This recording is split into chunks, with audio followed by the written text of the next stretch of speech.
And also, if you're spending $300 on night vision, like whoa, 3,000. 300. well, I'm talking. I'm a casual. I'm talking rentals here. Oh, okay. Yeah. Okay. We ain't there yet. You know, maybe in TAC Everyone League this 2027 or something. We talking rentals. And also, we just all look like a bunch of. I forgot. Ladies and gentlemen, boys and girls, welcome to another edition of the Zulu 24 podcast. And as always, our podcast is sponsored by Antec Airsoft Studios. He's good with guns, bad with table saws. Whether you're trying to just make your gun look nice and pretty or make it shoot to the moon and back, head on over to Antec Airsoft Studios if you want to reach out to him online at antecAirsoftStudios.com. And also the snack bar. They serve hot food, cold food, red food, blue food, me food, and you food. And also Zulu Outdoor. It's an outdoor store, but it's indoors. So it's an indoor-outdoor store located right here on Zulu 24. If you want to reach out to them, you can give them a call at 845-684-3139. Whether you just need that last-minute item or you need to pick up an entire kit, they've got what you need. Head on over to ZuluOutdoor.com. And also Blue Mag Airsoft. You won't be blue when you shoot their BBs. They've got high-quality BBs, and they're trying to get them manufactured right here in the United States. For more information on that, head on over to BlueMagAirsoft.com. Also, don't forget, you can listen or watch this podcast on YouTube, iHeartRadio, Apple, Amazon, Podbean, Stitcher, Spotify with video, and Google. Remember, always like and subscribe. It helps us out a lot. Go ahead and push those videos out there. Give it to your grandmother for next birthday. I'm sure she'll love it.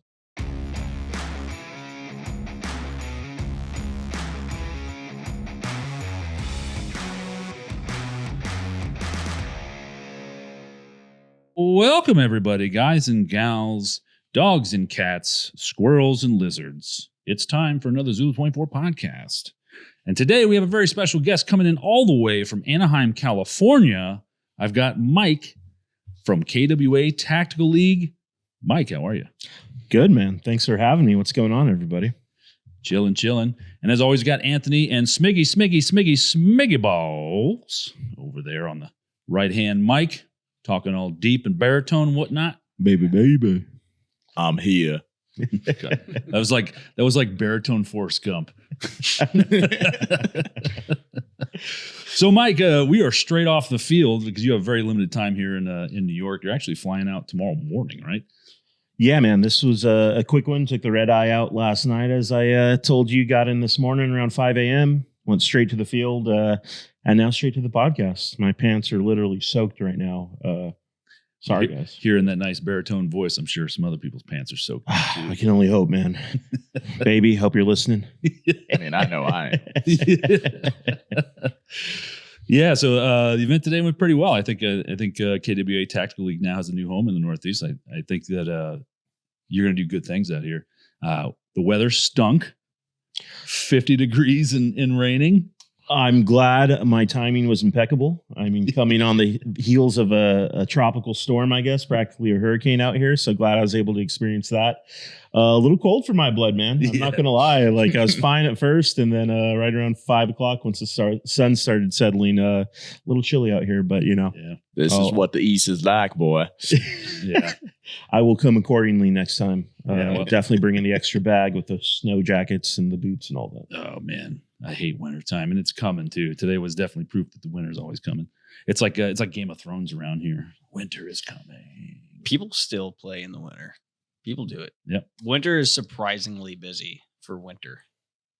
Yeah, man. I think, you know, obviously in California, we don't really get a winter. So for us, it's year round. Like the only time people stop playing out there is summer, believe it or not. So July, August is kind of the dead zone for us. But other than that, it's year round. Out here, I could see how it's a little bit of a different challenge with the elements and stuff. But I mean, it was a good time, man. Who doesn't like playing in the rain a little bit, you know? As long as you're not running an AEG or, you know, getting a frostbite or something, I feel like probably okay. Yeah. Tough it out. We do it. We have a fire pit. It's all right. You know, you go out there, you play a little bit, come back by the fire pit, you know. Yeah, man. And, you know, we're just KWA Tactical League. We're not out here running 40-hour Milsims like the MSW boys. So, yeah, it was a great time, man. Really appreciate you guys having us out. I think the community out here is definitely something special.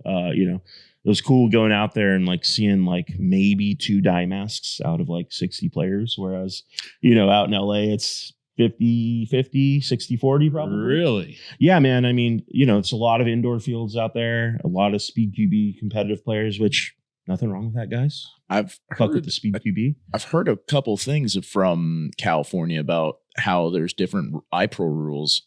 Like where over here it's a little bit lax. Over there, I've heard that fields require full seal, and it can't be any type of helo kit or anything. It has to be like full seal, like goggles and full on mesh. And I've always found that kind of different compared to over here. I mean, I don't know. Obviously, I haven't been to Cali, so I wouldn't know. But give me some of your thoughts on that. Yeah, man. Well, California, we love our laws. So They keep you safe, damn it. I mean, sure. Yeah, man. It's most fields you go to do require full seal in some capacity. A lot of them won't allow the gaskets and the helo kits. Like they actually want, Valken style to the skin goggles. There are some variations. You go to certain fields. I won't call them out by name in case any California legislators are listening. Newsom. But for the most part, yeah, it's kind of how it is. Even the Milsim events will require full seal. So, your Lion Claws, your Desert Fox events out there are required as well. I think in order to get insurance approved out there for events and for fields, like they're pretty strict in terms of regulating iPro. And now it's even getting to the point where like fields that used to allow DMRs and LMGs now are kind of doing away with that. Really? Yeah. A lot of fields are standardizing 1.55 joules, no variation whatsoever. So it's getting kind of rough out there, man. I mean, it's part of the reason we started Tactical League was to give kind of more casual single day players like a Milsim feel to the gameplay and allow for things like classes and DMRs and full auto LMGs. We're kind of one of the only platforms where you can go out and do that besides the Milsims where we're at. So it's honestly given us a leg up, but it is unfortunate as a player to not be able to run these games, run these rifles essentially and kind of run some of the same shit that you would, at a Milsim event. So like over here, we in this tri-state area between like New Jersey, New York, PA, people like just travel to the nearest state they can to like do whatever, the coolest airsoft shit that they can within a certain drive. Is it like that in California? Like, is it within like a few hour drives away to just go to a neighboring state where maybe there's other airsoft scenes happening? Is it like that at all? I've got to say, despite some of the rules that we just talked about, it is a little bit, it's one of the kind of meccas of airsoft, especially in Southern California. I mean, just where I'm at, in Orange County and Orange County adjacent, within like a 35-mile radius, we probably have 7 or 8 different fields. Yeah. And a wide variation. So you'll have outdoor fields like Code Red and SC Village and Wildlands, Striker. And then you have like really top tier indoor fields like Battle Lab, which is this crazy like indoor EVIC owned arena that almost looks like a Halloween Horror Nights maze from the inside. It has a full bar, a restaurant. You have Project N1, which is known for like the Speed QB scene, indoor scene, as well as Tac City. So there's a lot of variation. You really don't have to travel very far to get your fix. What most people do is they kind of stay in the area and just kind of, they'll have their home field and then they'll hop around for different events or when they get invited other places. But for Milsim specifically, which is kind of our background on the Biohazard Airsoft team, for those who don't know, in addition to running TAC League, also the guy who founded Biohazard Airsoft based out of California. We run a lot of Milsim events, and really the only Milsim location where we're at that's like a true Milsim spot is George Air Force Base in Victorville. I've heard of this. Yeah, it's a cool AO. I mean, when you're there 3 times a year and it's your only Milsim location, it gets a little played out, but there's some redeeming elements to it as well, not including like the razor wire and the roofs that cave in and some of that shit. But yeah, man, for Milsims, you definitely have to travel. There's a couple spots in Northern California where they run some pretty good ones. Hill 559 comes to mind. How long of a drive is that from like where you're out of? Hill 559 is probably 6 to 8 hours, depending on what time of day. Like if you hit it at the wrong time and you hit peak traffic, I mean, you're adding 4 or 5 hours to your drive. Cali's a pretty big state. It is, man, especially going north and south, It's the entire West Coast. The bottom's in Mexico. Yeah. The top is in Oregon. Canada, I believe. Yeah. like if it was an East Coast state, it'd be 5 states. Yeah. God. You could drive 15 hours probably and still be in California. It's kind of impressive that so many fields can exist within a 35-mile radius, and they're like, would you say they're each thriving? Like, varying degrees. Yeah. I'd say there's definitely players out there every weekend, no matter which field you go to. It's a really heavily, densely populated with just players, and especially like teenagers and families. yeah, So you'll get a lot of, 16 to 25-year-olds out there any given weekend at pretty much every single field. It's more just a matter of figuring out like what your play style is, what community you enjoy the most. And really, from our perspective, we just want to see people get into the sport, into the hobby more than anything, whether it's speed QB or outdoor. We feel like, one thing can kind of lead into another. And ultimately, the more people we have playing airsoft, the more awareness there's going to be, the more money that's going to go into the industry.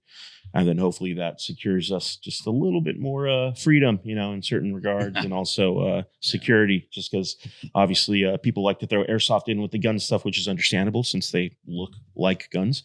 But also, I come from it more from like a sports video game aspect as well. So I do think it is something that we need to build an awareness of in order to protect it. yeah, I agree Right with that on. 100%. Yeah, So let's take it all the way back. Let's go way, way back. Let's get in the way, way back machine. Sure. So how did you get into airsoft? When was the first time you saw this glorious sport that we have? Oh man, taking it back a little bit. So I am much like yourself. I started in paintball. Yeah. So I grew up in a little city, little suburbs outside of Orange County, actually Inland Empire. Shout out to the IE for all my people in Riverside and Corona. Grew up in Corona next to a pretty big paintball and airsoft field called SC Village. Okay. Yep. People have heard of it for the most part, especially if you play on the West Coast. Paintball was a big thing when I was in junior high school. This was like 2002 to 2006. Got heavily into paintball because it was local. All my dad's cousins, like we would make it like a family thing. I have a shitload of cousins. I mean, I'm Mexican, so of course I have like 80 cousins who all live in the same like 25-mile radius. But we are all the same age group. So we'd go with our dads and it'd be like 20 of us out there playing paintball. But you know how it goes. Like you get busy, start going through school, building a career, things fall off. Stopped playing paintball for a while. And then one of my cousins who I used to play with got into airsoft. And then he got us into airsoft. So there was a contingency of us, probably 8-9 guys who would go out and play at some of the local fields. And then kind of decided like, hey, why don't we start a team? I'm like, it'd be cool. Have a team name, have some patches, and that's where Biohazard actually started. It was me and 8 of my cousins. And then, the cycle of airsoft as you go, like some people will drop off and disappear, never go again. And, I just didn't want to be that guy who's constantly like chasing his non-airsoft friends to come out and airsoft with them. Yeah. So I decided like, why don't I just start my own team with like-minded individuals who want to be out here every weekend like I am. So I did that, got kind of a core group going, which became basically the Biohazard team. And then over the years, it morphed from a team. And then we had the idea of starting Tactical League just because there were so few events out there that we actually enjoyed going to. And it's kind of morphed into this larger like ecosystem that is now this pretty robust Milsim team with like a good content backing, along with Tactical League now, which is this event business / production company. So yeah. So before you got into Tactical League or started doing Tactical League full time, you told me you worked for a PR firm. Is that correct? Yeah. So I worked in LA. I know you're talking about glam budget over here for the podcast. But yeah, I started after college. I was looking for internships. Ended up kind of cold applying to Paramount Pictures. Yeah. So it was like 2011. Got hired there as an intern, and then that quickly morphed into a job. Worked in that industry for close to 12 years. So worked for the studio and then worked for a couple different agencies. We'd work across a number of entertainment clients, from film studios to TV networks to talent representation, athletes and actors and musicians. So did that for a good while and, enjoyed it. There were some cool unique kind of perks and situations I was able to basically live through in that time being in that industry. But I always still kind of maintained like a love for airsoft. Mhm. And then probably, what was it, 5-6 years ago, had some kind of personal family stuff happen. Took some time away from work. I had about 3-4 months where I wasn't going to work. I was just kind of spending time with the family, dealing with the situation. And I was just looking for a hobby to kind of occupy some of my time. I'd been playing basketball for a long time, for like a decade. I was in really good shape, much better than I am now. But, as you get older, your knees and ankles and all that start breaking down. So I was like, what can I do that's physical, that's going to give me a little bit of an escape, mentally, relieve some stress, and also kind of keep me in relatively good shape. And that same cousin who had originally got me into airsoft kind of popped back up and he was like, hey, let's start going again. Yeah. I was like, sure, why not? And that's when I really kind of jumped in both feet. That's when we started the biohazard team and really kind of started just being consistent about it, started creating content, which kind of launched the team platform, and did that for a good while. And then, I was still working in the entertainment industry at this time. And I started looking at the airsoft industry just from my little bit of exposure to it.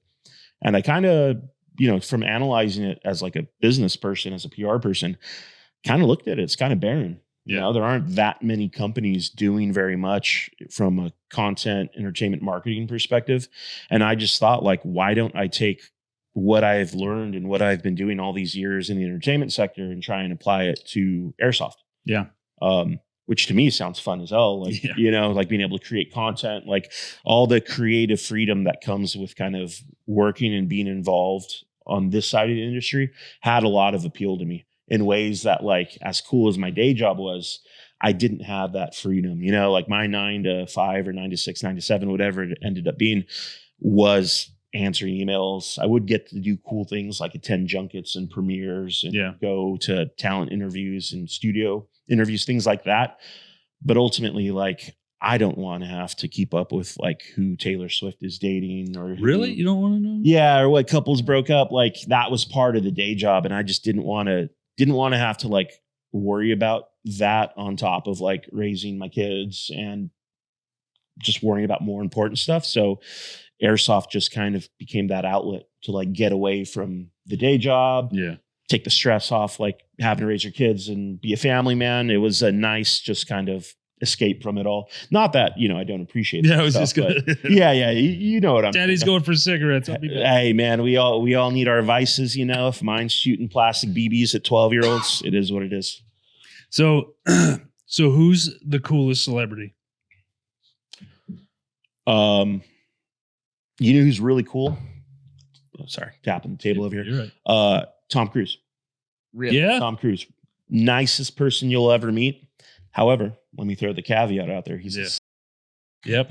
Oh yeah. and a pillar of society is like representing the religion. Yeah. So they're actually trained to be extremely nice. So if you meet Tom Cruise, John Travolta, any of them, like, they're going to be over the top nice. So from a surface level perspective, I would say him. He's really cool. I'm not gonna lie. He's just a really charming guy, really nice. He like, does his own stunts. I met him at the studio. Jack Reacher had just come out. I don't know if you guys remember that movie for Paramount, and he had bought the entire marketing department, like a luncheon at the studio, probably like 100 people, sat there and like took photos with everyone, shook everyone's hand, thanked them basically for releasing the movie. And that was rare. Like, you don't see that very often. Did you guys become Scientologists after that? He tried to convert me. Did it work? No, man. I'm a devout Mormon. No, man, he's a cool guy, The Rock was pretty cool guy. What do you think? Is he on steroids or not? Go. I mean, dude, he barely fit through the door. I come from like a sports background. I grew up playing sports. I know a lot of guys who played college ball. Like, you don't get that big just naturally. So No. Hey, bro, it still takes a ton of work. Like, Sure. Shout out to him. Nothing wrong with that. If I was on that scene and I didn't have a doping committee or something like that watching my every move, I'd probably hit it up too. I mean, right. got that Okay. kind of money. Who was insufferable? Ooh. I imagine this might be a paragraph of people. I don't know. No, man, for the most part, there weren't that many people who were like assholes to me specifically. I'm sure it happened a lot. Actually, the worst people were usually some of the publicists. Oh, like the people that represent the The people. people that represent the people. Because what happens is you're kind of the gatekeeper. Yeah. So say you're Renee Zellweger's publicist. All the other outlets and other talent reps are going to come to you with requests for Renee. Yeah. And what happens is these people just get like, they just get so much power because they're the deal makers, that they themselves in their own minds kind of become the celebrities instead of like their actual talent. And then they just become assholes. Man. Oh, the power I wield. Yeah. And to be a publicist, generally you have to be very type A. Like very meticulous about everything. So they're the type of people, like if you worked for one of them, it'd be pretty rough. Luckily, I did not work in the talent department. So I'd work with talent if I was working on like a movie and Tom Cruise was in the movie, then I would work with him. Yeah. But I wasn't an actual talent rep, because if you're a talent rep, you're pretty much on 24/7. And that's not the lifestyle that I wanted to live. So it's not really an answer, but of the actors, back to the actors. Let me think about this one. I think we're gonna have to bleep out some. By the way, most likely, yeah, because they're gonna sue us. They'll probably come after Airsoft. You definitely can't say Zulu either. Yeah. My favorite television brand is. Biggest asshole. Well, I didn't say asshole. You're calling celebrities assholes. Hey, now? man. Spilling all the tea here. Whoa. That means that somebody is. It's no pressure. You can tell us. Just say Kevin Hart. Nah, man, I never met Kevin Hart. I heard Tyrese is rough, but I've never met him either. He's a model though, so I think that's yeah. territory. What about Kevin Spacey? Damn, I want a good. No, he was very nice. Was he? He was very nice. What about Kevin Bacon? Let's just go through all the Kevin. No, Kevin was chill. Kevin Bacon was chill. Chris Pratt, have you ever met him? Yeah, I got a funny story for that one, but I can't tell that one on. We'll talk about it. Hold on, Jordan, turn the recording stuff off. What can I say? How can I frame this? No, don't. If you're gonna get in trouble, don't do it. I won't get in trouble because I don't work in that industry anymore, so I could technically say whatever the hell I want. But TMZ, stand by. But they're in the Illuminati. Yeah, that's true. That's true. I do have a family. I better be careful. No, Chris Pratt's really cool. I'll leave it at that. I was good enough. I worked on a film called Ingrid Goes West with Aubrey Plaza and Elizabeth Olsen, and he showed up at the premiere because Aubrey and him were in the office. No, not the office. Parks and Rec together. Yeah. So met him there, and really cool guy. He knows how to have a good time. Fair enough. Yeah. Party. Okay. Here's what I'll say. I may have been there the night he decided, and we'll leave it at that. Wow. Sorry. Oof. Yeah. We could bleep that one. Yeah, I'll take that out. Yeah, man. TMZ, hit me up. I can't really say I had a real thing that comes to mind where like someone was just a complete asshole. Good. It just didn't happen to me. I'm sure people come across it a lot, but a lot of it is kind of what you put out there. Do any of them play Airsoft? Yes. So back to kind of how I got Wait a minute. What? Yeah, man. There's a couple of them who play paintball and Airsoft. Can they do something to stop the laws? No, they no, they're not. They They're use not their in it like Illuminati that. power for Airsoft. I wish, man. So back to the industry side of it, right? When I was working my job, but also playing Airsoft, and I started this team, I was kind of thinking like, all right, how do I take this thing I've been working in for X number of years and apply it to Airsoft? So I started reaching out to different Airsoft companies to try and bring them in as a client at my agency. And that's how I got connected with KWA. So I don't work for KWA. I founded Tactical League and Biohazard separate, but they're a close partner. And the way that relationship came about, I actually signed them as a client originally with the intention of trying to bring entertainment opportunities to the brand. So a couple things we were able to do. Quavo from Migos. There's a video out there where Speed QB Demo goes and plays Airsoft with Quavo in Atlanta. I was the one who set that up, basically. No way. My agency was the agency of record for Call of Duty. One of the rostered influencers for Call of Duty was Quavo. So through that agency relationship, we were able to make that happen. So Quavo plays a little bit. He's got a custom TK45, I want to say, or Mod 3 or something like that from KWA. And then we also designed a couple rifles and sent them out to Michael B. Jordan, who's played at Hollywood Sports and SC Village a couple times. Yeah, we created That's awesome. It was really cool, man. We created like I think it was a Black Panther styled gun with like a custom Cerakote on it. And then we also sent a rifle out to Jamie Foxx, which was pretty cool. They were clients of the agency I worked for. So it was really kind of just throwing it out there on a whim to see what would come of it. The Quavo thing was cool. I'm glad that it happened. The Jamie Foxx and the Michael B. Jordan thing, nothing really came from it other than like, hey, thank you. Got the package. But that's what we were there for, was to go for it. So I think there's quite a few more. If you guys follow Bear DeGidio, he's a longtime paintballer. He's the son of Gio DeGidio, the owner of Hollywood Sports and SC Village out in California. His son owns an agency called Bear and Honey Marketing, and they work with a lot of influencers. And you'll see them take a lot of their roster of clientele out to the paintball park, mostly to play paintball, but we're trying to see what we can do to get in there and get them airsofting a little bit more. So one of the things that I found out east is that we have a couple people that are not really so much in your type of industry, but in the music industry. I think the biggest name that comes to my mind is Zillakami. He plays, and he played up at Stryker Airsoft in New Jersey. He just pulled up one day, and I remember looking at that. That's really weird. Like, I listened to this guy's music, he's part of City Morgue and all that, and it's part of the rap scene, which is a bigger part of the airsoft community, which I didn't even know until like a year back. And now I found out this dude who quite literally I just saw at a concert 2 weeks ago plays airsoft. It was ridiculous. I'm like, there's no way this is real. And he has all gear.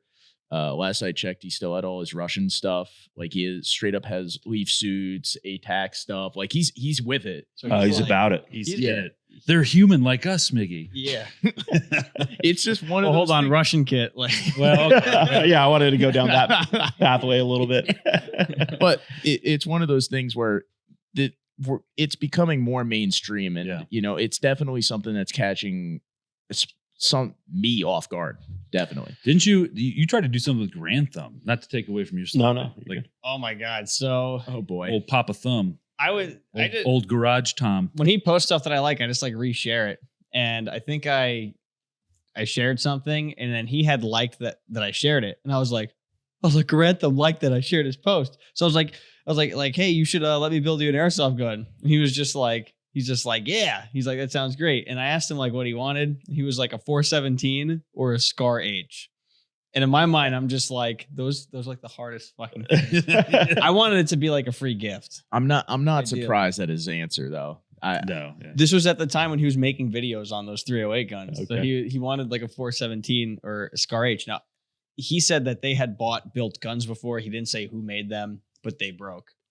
And I had seen his airsoft video where he's like, the worst part about airsoft is like the airsoft itself. So I was like, I want to build him a gun that like actually has legit range. And I know why he wanted 308. He wanted like a DMR. If he were to play MSW, this is me theorizing, because then he can actually just get that extra range and kind of play with a little bit more, realism, having more reach. So it's like, I want to build him a Kythera.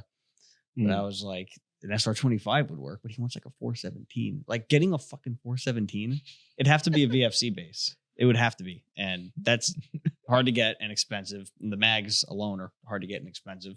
That I could do the build I want to do on. Getting the guns hard. Just put him the bill.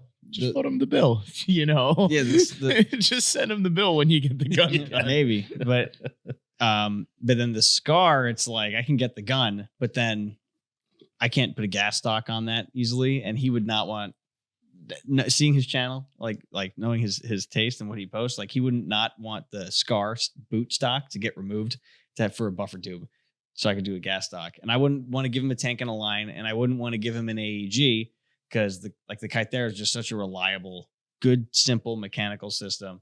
And I would love to just like make one for him and just send it to him. He stopped replying after a while. Yeah, of I course. tried to explain all this, and I probably shouldn't have, because he probably gets so many messages, and that the moment I sent all like, he was just like, It was just left you on red. yeah. And Mike is the one that plays Airsoft, really. Yeah. Like out of everybody in that gun tuber sphere, Yeah. because they're all like friends. Like Garand Thumb is probably the one that plays the Airsoft the least and is the least interested in it. But I love his fucking channel. Yeah, man. Dude, I've got to say the entire 2A community recently has really kind of taken a step forward in terms of like accepting Airsoft and kind of embracing it a little bit more. Not even just for training, just like they'll go out there and be like, hey, guys, it's fun. Like it is what it is training wise. Like there's aspects that work, aspects that don't work. Totally understandable. Especially the ballistics. Like, of course, that's not, that's not realistic at all. But it's just fun, man. Who doesn't want to get out there and run around with kit and guns? And at least personally, like as a civilian, someone who wasn't in the military, like that's one of my favorite aspects of it is being able to run around with kit and like see what does and doesn't work when you're actually like hopping walls and jumping through windows and all that stuff. You very quickly find out what is functional and what isn't. But I do like to see that, T-Rex Arms and Garand Thumb and all these dudes are starting to embrace it. Speaking of celebrities, I saw Garand Thumb's been doing some stuff with Post Malone. I think Post is definitely someone that I think we need to get out at a Milsim, get him to Airsoft. If anyone, it'll probably be Garand Thumb who gets him out, but that he's definitely at the top of the list in terms of like celebs that we need to get out, because I think that'll give it a ton of exposure. And he would have a good time. Like he would he wouldn't care about the ballistics and all that stuff. Like I feel like he would have a good time. Post like, Malone has posted like gun content prior to him, doing stuff with Garand Thumb. Like a few years ago, like there's video of Post Malone fucking kit at a range, like shooting. It was CAGWorks. And people were like, everybody was taken aback. Post Malone is based. Like, yeah, based right now. Look at him with kit on. My man's got a plate carrier. Hey, shout out to Posty. Yeah, that's right. One of my boys who's on my team actually. Speaking of celebrities, I don't know if you guys know the band Volumes. My boy Mike Terry's on our team. He's one of the lead singers of Volumes. Oh, sure. I personally, like just being honest, candid, I didn't know who he was or who Volumes was. I'd met him through like Facebook back when I started the team. He came out. I'd been playing with him for like 6 months, and then we were out at a field and someone came up to him like, "Are you Mike Terry?" And I was like, "Yeah, he's Mike. What? Why do you care?" And that's when I found out he was like a celebrity, basically. So, long story short, he knows Post. So I'm trying to like get him to reach out, but also you don't want to be that, I get it from Mike's perspective. You don't want to be that person who's like, "Hey bro, come out and we'll film some content." And it's not the way to go about it. So hopefully someone manages to get him out there, but I think that would be a good get for the Airsoft community to get Post Malone. Yeah, that would be a positive. That would be a net positive. Yeah. Oh, 100%. Because he'd see it for the game that it is and how it's fun. And, Yeah.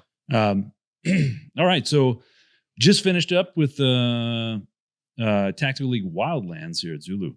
I noticed you guys had a system, like a wireless system. I think it's called a Skirmesh system. Talk about that for a minute. Yeah, sure.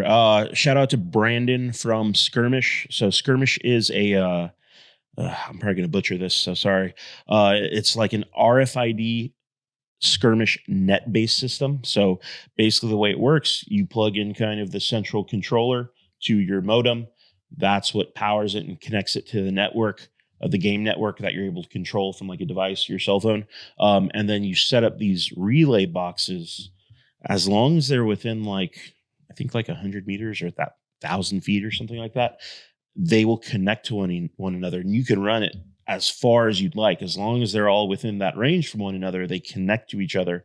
And that allows you to host large games like at Zulu 24, where you guys have a giant AO. You can host really like intricate game modes. So one game we ran today was Conquest from like Battlefield, like classic Conquest. To run that game mode with like 3, 4, 5 objective points, that means you'd need a referee at every single one of those capture points, monitoring the flags, physically moving flags or watching the flags move, pulling out a cell phone or a stopwatch and like timing the amount of time they own the objective and calculating points. Like there's a lot to it. Whereas this system is all automated. You're able to set up the boxes, and then everybody who is on the field has a skirmish, basically a wristband on their wrist, and they can just go up and scan the boxes with their arm. And that's what allows them to do things like capture objectives, plant bombs, respawn. Like it covers a lot of the functionality and gameplay aspects of Airsoft. So what's good about people who run events and people who own fields is your staff, instead of dedicating them to run the basic functions of the game runs itself, and you can focus your staff on the other elements like no calls and boundaries.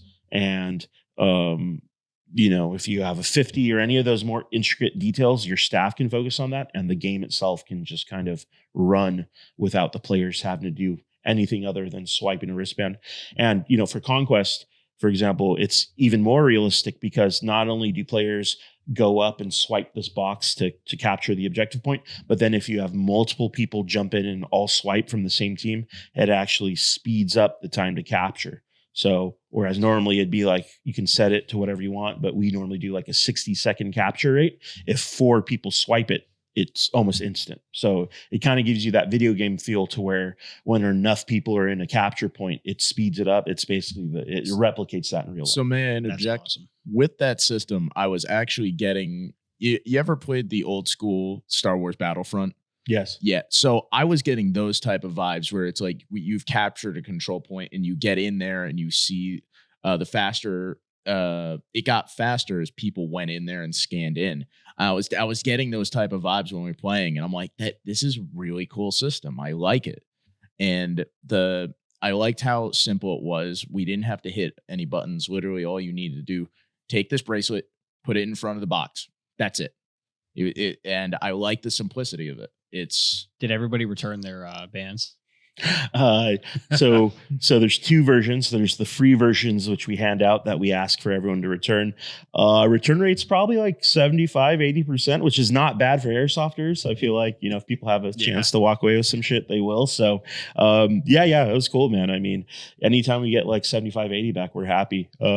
So yeah, really, really awesome system, man. Like, as people who run events, we're always looking for ways to kind of push the envelope and add a little bit more of a video game feel. And it's definitely something we've utilized for those kind of larger, more sprawling game modes.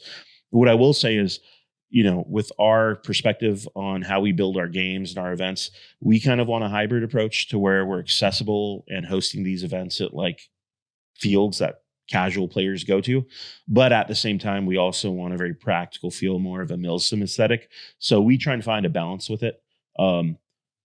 What's really cool is when a field actually employs the system full time, they can really maximize it. Because, when it's a travel system, we can do a lot of things. But for example, today we set it up. It took me solid hour and a half to like set up the system, drill all the screws, test it. I would have loved to have then played Search and Destroy using that system, or our Embassy game mode that we ran. I would have loved to have the bomb site be that objective. But since it's a travel system, the amount of work it takes to be able to move it around in real time, just an event producer trying to keep everything flowing very smoothly, it's not always the easiest thing. But what I've seen is when fields like Extreme Airsoft or Tac City or any of these fields that are in High Ground Houston, when they have it there full time, they're really able to like maximize every aspect of it. And when we go in there as event producers, because we're familiar with the system, that's the best case scenario, because we don't have to set anything up. It's already there. All we have to do is create the game modes, design the flow of the game, and that's pretty much it. So, and how does it discern which wristband is one team versus another? So at the very beginning of the game, I think you guys may have seen it today. I was in my shop all day. Oh, were you? Yeah. Okay. Basically, you set the spawn points for each team, and then at the beginning of every game, the players from each respective team will go up and register for that team. So that's and they do that at their spawn point? Correct. So it'll be at their spawn point, swipe in. Another thing that's cool is as the person running the event, if you pull out your phone and pull up the Skirmesh page, you can see everyone swiping in real time. So if the ref on that side does a head count, there's 30 people, but you're only seeing 22 registered, 8 people haven't swiped in. So you can kind of push them just to get numbers up, make sure things are balanced.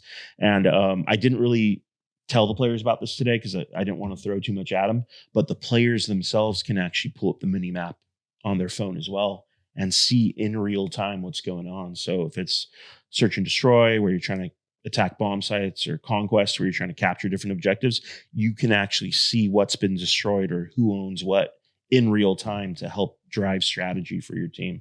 So it's really taken things to another level.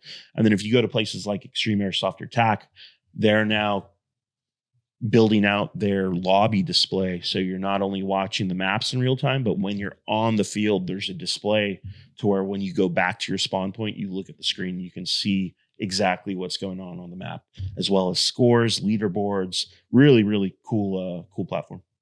Freaking indoor fields. It sounds pretty freaking cool. I like that stuff. They got it all hooked up. They got electricity. Don't worry about rain. I heard good. Everybody that came into the shop, I could like hear him talking. I heard nothing but good things about it. That's great, man.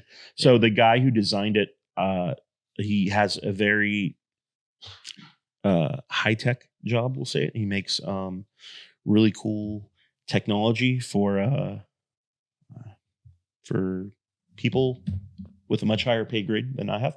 We'll say that.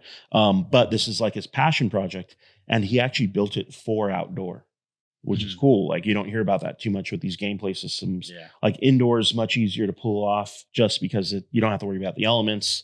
You have things like a PA system, lights. There's a lot of things that are hard to replicate for like a really large outdoor field. But because this thing has essentially unlimited range, as long as you're putting these boxes within distance, it's really advantageous to like event producers for the outdoor scene. So I think you guys will see it pop up a lot more. There's a number of public fields who already are in it, but I know there's a lot of event producers now who are starting to get connected with them and starting to implement it in their events. Is it? Does it work with ATAC? Like, has anybody tried getting that to go so players can look down at their map and see what points they own and what points they don't? So the actual Skirmesh platform does a lot. It shows you in real time. It actually shows the map with the capture points. Like the player can see it? Yeah. Oh, yeah, so it has its like own app?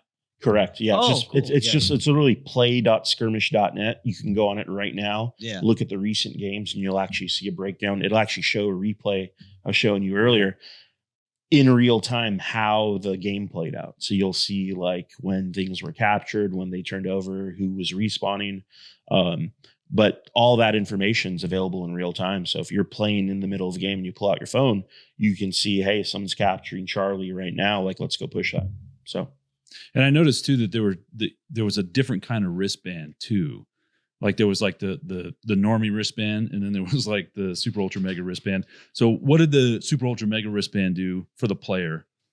Yeah, so the normal just loaner version is a really simplistic just red band that has a chip inside where pretty much any player who has one can just go up, interact with all the devices, play the game in its most basic form, right? You wouldn't want to exclude people from doing that if they didn't want to pay for a wristband. However, if people are willing to pay for one of the premium bands, it just gives them a couple extra perks. Not only is it functional just like the other band, but then you can create a player profile that's almost like a gamer tag, and it tracks your stats. So at the end of the event, you can do things like build a leaderboard, which, Oh my God. you can display like the top X amount of players at the event, and it's points based. So if they captured an objective, that's worth X amount of points. If everything's trackable for the most part. The one missing element to that is you can't track kills. That's coming. But it's that's like, down the road. it's like assumed based on the respawns how many people died. You can. It doesn't say that none of that was friendly fire, right? But Correct. it's just saying that many people died, so you can see who's losing. Correct. Yeah, you can see the amount of respawns that have happened, the amount of points that have been tallied. Obviously, like tracking a specific person's kills are much harder. Yeah. But I think I hope it's around the corner. That is the ultimate. It did have, when we were looking at in real time the games that he did today, it showed team wide how many kills the team had based off the respawns of the other team. Now, obviously, that number can be influenced by whatever, but super cool system. And everything's going in that direction. Everybody's trying to do the mini map that's in your HUD. You're wearing everything's moving in that direction. It's like the ticket system in Battlefield Conquest, where like you have your objectives and stuff, but then there's like tickets. It's like, literally what it is. Basically just kills and deaths. Yeah. Like today's Conquest game, I think the final score was like 156 to 108. And that's how the points got tallied. So if you captured an objective, it was like 5 points. But then every minute that passed that you owned it, you accrued 2 points. And that's how the tally works. Can you set it up so that all of that is still true, but every time your team respawns, it deducts tickets? Yes, you can. It's super customizable. And that's really what I mean by how long has this system been out? Like how? I know it's a pretty recent thing. Mm-hmm. We were kind of Extreme Airsoft in Rhode Island and High Ground in Houston were two of the first fields. I think like Oregon Airsoft, a couple other locations. If you go to the Skirmesh website, you can see their full kind of list of locations. I think there's like 12 of them right now. So still fairly new. Yeah. I think we were the first like travel event producer to implement it. So, how long has it been out? Like, I would say no longer than a year and a half. Yeah. Wow. Yeah. So pretty new, growing, it's part of what we're doing with this relationship with Skirmesh and Brandon.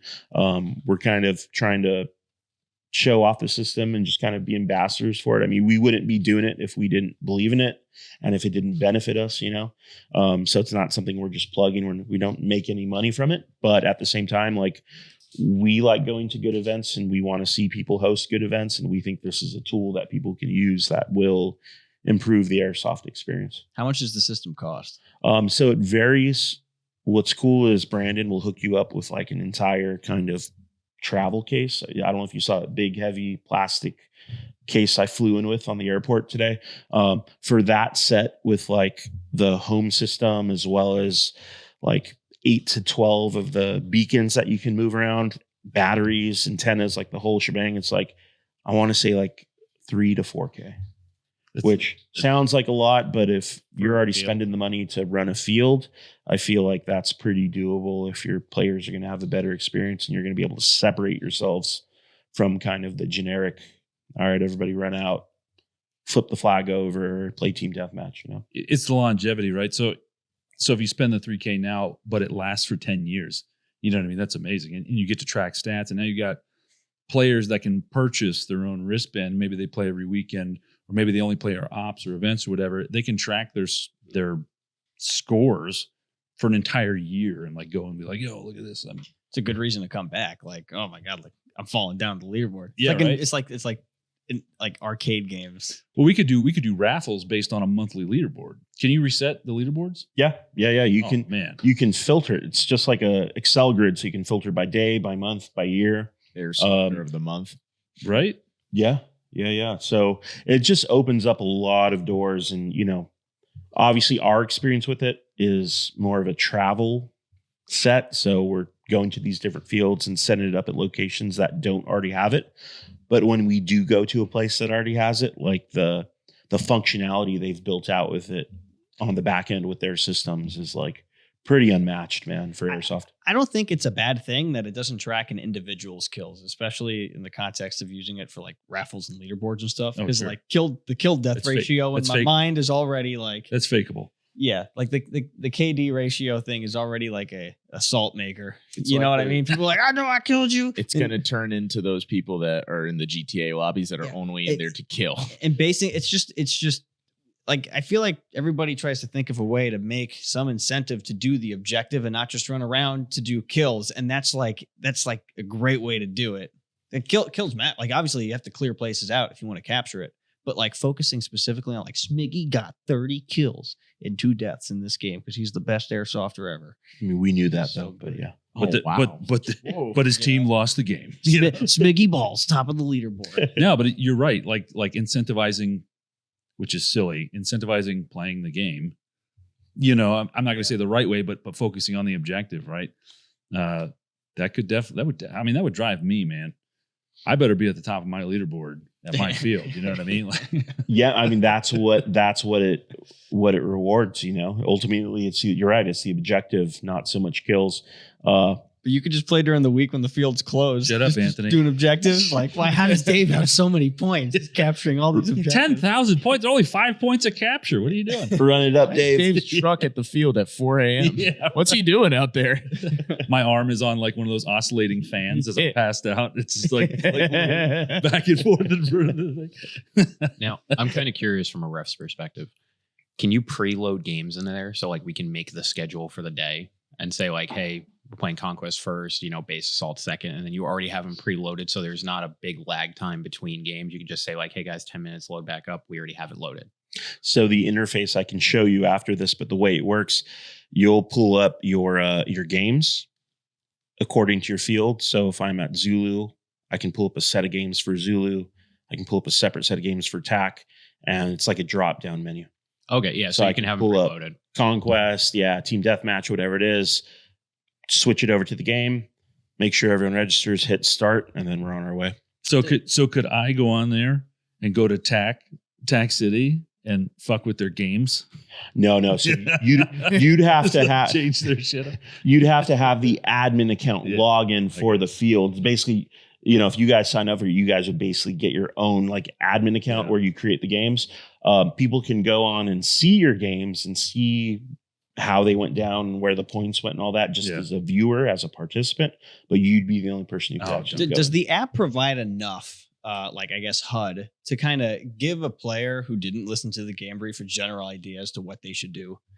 Like, because I'm sure game briefs are still necessary, but as we all know, like nobody, like not everybody actually listens to that. And No, say it with your chest. It's our biggest thing is like tackling I can't say nobody listens to it because people do listen to it, but it's the group of people that don't that will typically like make the game fucking. No, it's the guys who confusing. walk on. They didn't go to the game brief because they play every weekend or whatever, and they just come up and like, hey, what game you playing? They walk. Yeah, on. But they can visually, look at the HUD and they can just see that there's flags. It has to be Conquest. Yeah, Or they see Correct. there's an objective, just one objective. They're like, maybe I'm not sure, but I'll just go there. They'll figure it out. All they know is that they just got to do something with that objective. Yeah, so the maps are fully customizable. Usually what happens is I'll build out the Warlord for our event. I'll send Skirmesh the maps, and then the guy will go in and design a visual of the map I created within the app. And usually he'll program the game modes, but as long as they put the map in there for you, you can technically go in and design whatever games you want. Did on you the make fly. a map for Zulu? Yeah. I got a for few Zulu? of them. Yeah. Yeah. I mean, some of it, most of it's pulled from like Google Maps, Google Earth or whatever. Yeah. So there's some stuff out there today that wasn't on our maps, but yeah, I could show you. They're built out. I want to download the app because if this comes back to the field, like I actually really want to try to play and it's super interesting. Yeah, like I'm extremely intrigued. I wanted to like kind of go out and play today, but like it was like wet. It was pretty It wet. wasn't that wet. It was It a didn't little even. wet, It didn't even downpour all that And, much. Like, I was in the shower. I was like, I should probably just like work on something. I'll not be get honest wet. with you, man. I mean, the fact that everybody kind of stuck around today was pretty awesome. It was poopy outside. It was like 50 degrees and raining. Like Today's like the I first mean, really cold day I'd yeah. say this year. It could have been worse. I mean, it never got past just a little bit of a drizzle. I mean, sure, the cold was still a thing, but it never really like downpoured. If the rain ramped up a little bit, yeah, people would have been leaving. But and even still on top of that, everybody's because people were like coming in the shop to get warm and everything. Everybody had nothing but good things to say about the skirmish system and also about TAC League. So I think it was a pretty good, an overwhelming success given the weather conditions, man. Because if you weren't circumstances, if you weren't here today, I don't know that we'd be open. I don't know that we would have had enough players to even be open today. It was a poopy day. Poopy in weather wise. Good air, of course. Poopy in weather wise. Yeah, man. Shout out to the players. I mean, everyone played hard, regardless of whether they're on the winning team or losing team, which is what you like to see. It's very easy when you're on the losing team to start losing morale, Sure. especially if you're getting your ass kicked and it's rainy and it's cold. So there weren't a lot of drop offs. Obviously, you're always going to have a little bit of attrition, as we call it. But yeah, man, overall, really, really enjoyed the crowd at Zulu. Heavy Milsim crowd. If you haven't been out here, like 95% Milsim dudes in helmets, which is awesome. Does the app give you as like an admin? Like, does it tell you how many people are dropping off from each team? So not in real time. So the way you would measure it is when you start a game and have everyone register. Right. It'll show you the numbers for each team. The only way you'd see the drop off is if you ended that game, started a new game to where people had to re-register. Yeah. And then you notice the numbers different. There should be like a checkout system too as they walk off the field. Just quickly, beep, beep, beep, beep. You could just make it another spot. Well, Yeah, I was going to say, like it's as like they're walking off the ramp, each person just beeps, their little beeper, and then it just tells you how many are left at the end of that game. Yeah, it's not a bad idea. That'd be neat because then now you can just kind of adjust for that attrition rate because that becomes a challenge too. Because sometimes when people are leaving, you don't know they're done for the day because they're taking cool pictures in the parking lot, so they're still in their kit, and then the next game comes out and you think that it's even, and like there's like 5 versus like 30 or some crazy shit like that. I don't know. I think it's a neat system. There's a lot of good applications, not only for us, but also for events in general. And I love how it directs everybody. Even like you were saying, like people who don't listen to the brief, which aren't many, or the guys that just showed up late and they're like, I just want to get on and play. They can open up the app, look at the map, and use context clues. At the very least, they know where they're spawning. Yeah. And they know where the objectives are. And they know what objectives their team already has. And they know the points on the field. So they're like, I don't know what Field Depot is. I've never played here before. Yeah. If everything's labeled. Well, I think the only thing that I could be wrong. The only thing that's missing from the system is the GPS component. So you can't like see yourself on the map. You know what I mean? You can't see other players on the map, but you can deduce, based on, what's getting captured. If the map is like, I guess, illustrated well enough, well, it just looks like a Google map. Yeah. I mean, you should know when you're at the mosque if you're looking at a Google map and you look around. Well, yeah, but also looking down the road, because like you said, the system hasn't been out long. That's probably a feature that can be added down the line, an active GPS. Because I know that's why Anthony brought up ATAC.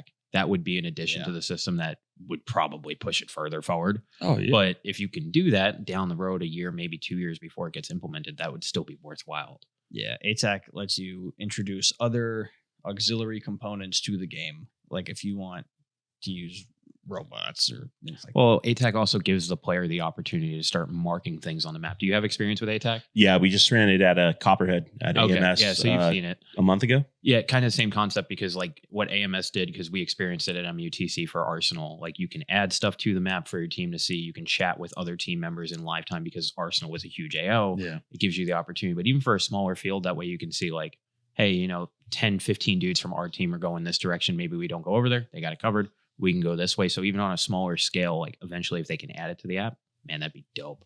I mean, and for some players, Zulu is fucking huge. Yeah. Because they're newer, they don't play Airsoft that much, or they just haven't been to bigger AOs. To them, it's like a huge maze. And like, why not have the same standard of just like tracking everything so that anybody at any level can see where everything is at any size AO?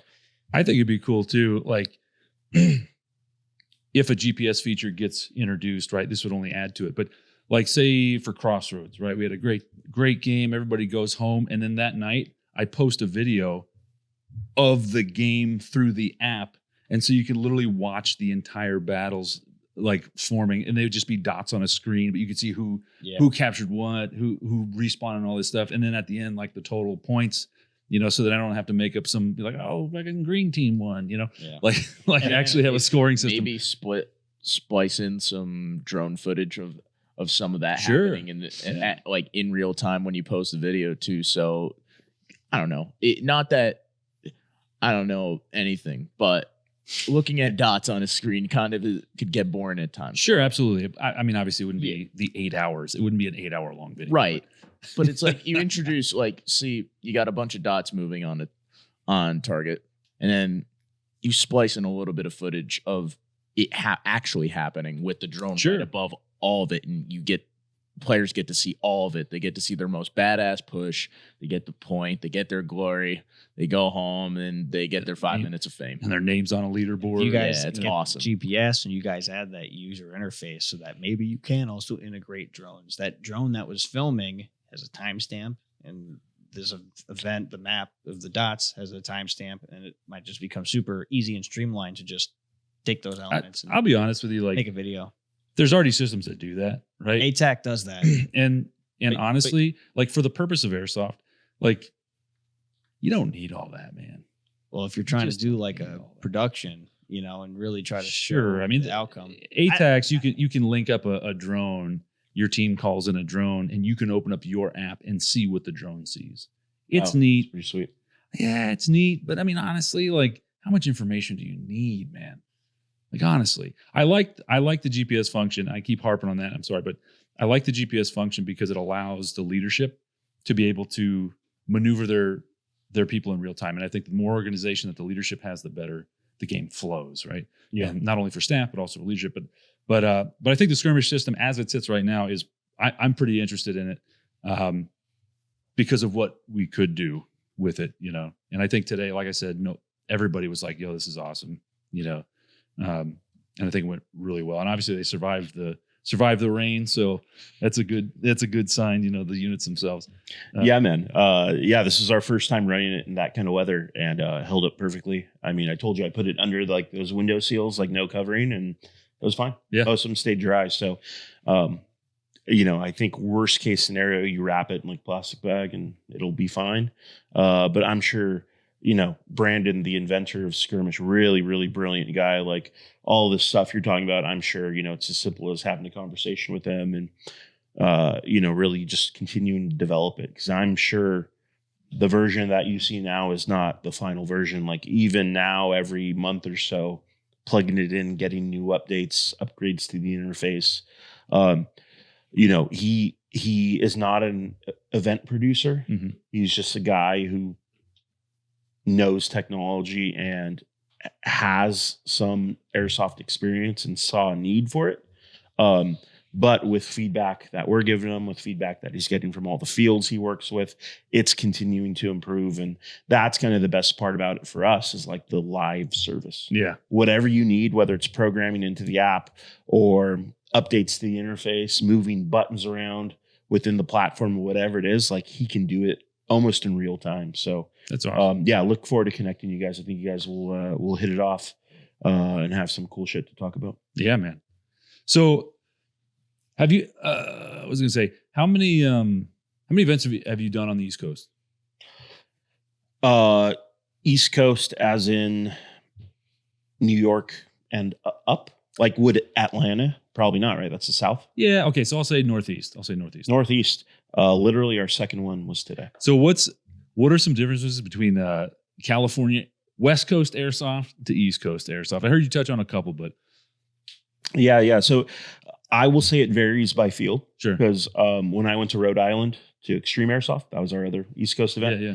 That had more, obviously it's an indoor field, so you're going to get a different crowd, but that had more of like the California crowd in terms of a lot of kids out there in like dye masks and Speed QB. So would you say that like that Speed QB, we'll call it Speed QB. You say that's more prevalent out in California? Speed QB, the company is based out there, I guess and they've built like a strong following. I mean, this is controversial maybe, but Speed QB, the indoor scene is definitely the smaller part of the pie. Like Milsim and the outdoor scene is always going to be bigger.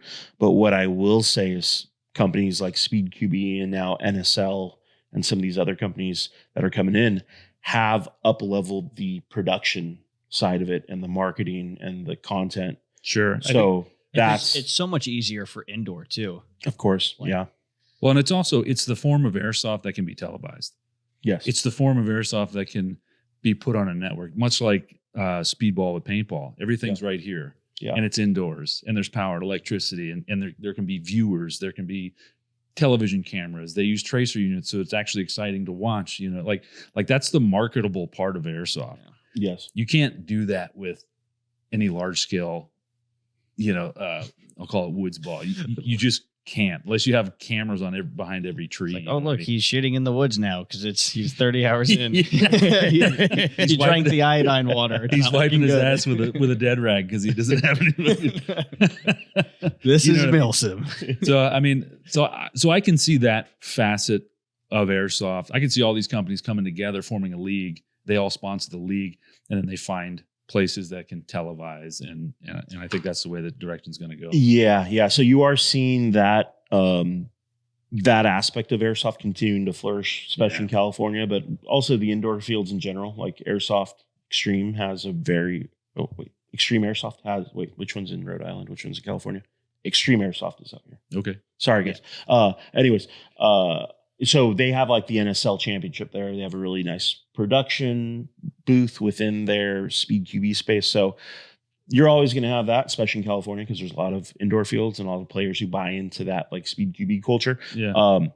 But I will say your field, going back to like the community, is like very outdoor. Milsim, like I saw Shelby running around out there with like a mouthpiece. Like you would never see a chick running around with a mouthpiece out in California. Oh yeah. Well, first of all, we can't just use mouthpieces at most of our fields and events, but you would definitely never see a chick out there. It's sort of a commonplace thing around here.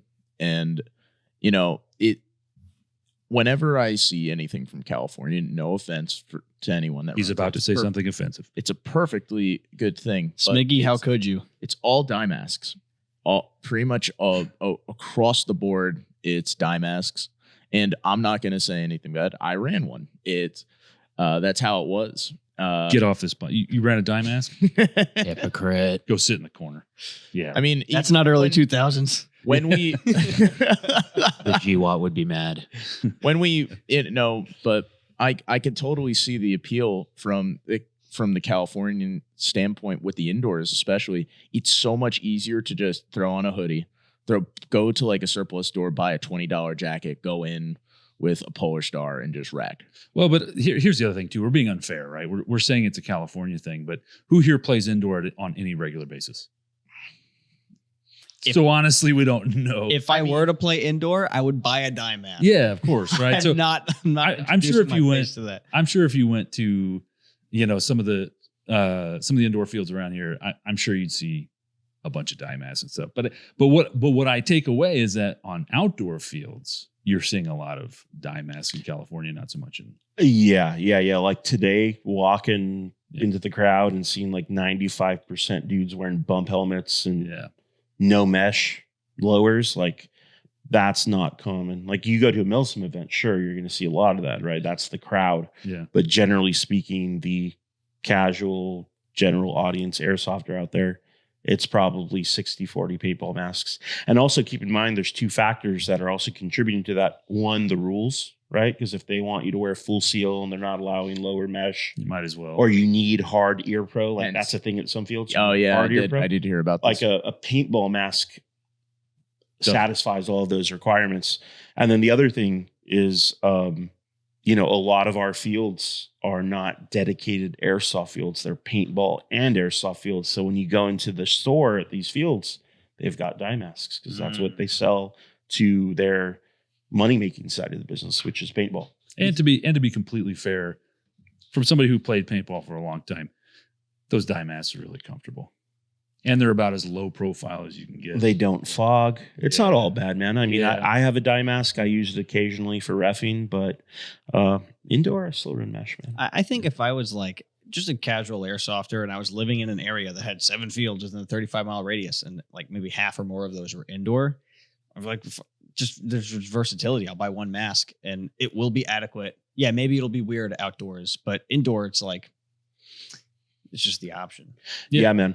Our team, like we're primarily Milsim. We'll play indoors sometimes, but we're kind of straddling that like mill speed, which I know is cringy for some people to say, but that mill speed side to where, a lot of our guys are running mesh and glasses and shit. But then we have a couple guys who run full Milsim with a bump helmet, but they also have a dye mask on. What glasses are acceptable there as full seal? If you can't use like a helo kit. I mean, most places still allow helo. You will see it here and there. If my helo, like my Oakley M frames aren't allowed with the gaskets, then I'll run like the Valken thermal full seal goggles. Yeah. That's what you'll see is a lot of the goggle systems. Yeah. Like revisions. Yeah, exactly. But even then there's like a couple of them. I think Evic might sell one that like even those goggle systems are not allowed because of the lens pops out too easy or there's too many holes in the lining of it. Like they get a little weird about it. The one I have is like my backup goggles, but like my main one when I first really started, it's the one that was like there's that gap between the lens and the frame. Yeah. The Those aren't allowed. Phantom 2000s or the X2000s or something. Yeah, those are made by P-Force. Yeah, those are actually really good, comfortable goggles. But crazy that they don't allow that. It's crazy. Yeah, man. There's a pretty substantial gap in those. It's not that substantial. It's pretty Yeah, but they sell them on e-bike. Like when you go to the e-bike, They sell metal BBs. I on know they e-bike, do. I'm just dude. saying they're like one of the first iPro that comes up on e-bike when you go to the eye protection center. So sometimes what we get right is you're right, we don't get a lot of dye masks, but sometimes what we get, and it's a pet peeve of mine, it's those skull masks. Oh, I know which one you're talking With the about. mesh The eyes. Army of Two ones? Because the Army of Two ones kind of fell off in the last couple of years. no, but it's not necessarily the Army of Two ones. It looks like a skull. Yeah, the And one. it's got the iPro that's in there. Yeah, And I see them from a mile away, and I already know that they're not ANSI rated or anything like that. And every time I'm like, "Hey man, where'd you buy this?" He goes, "I bought it off e-bike." And so I have to look it up, and I have to find the tiny little print that says this is for cosplay only. It's not. I was like, brother, it blows my mind. You're an Airsoft website, and if you're sponsored by them, I apologize, but we're not, so I'm okay to say this. It's fucking irresponsible, man. They sell metal BBs on there. They sell iPro that isn't ANSI rated. It's a pet peeve of mine, and I think Airsoft companies should be more responsible, and I see that shit from a mile away. I like some of the irresponsible things that Evic sells.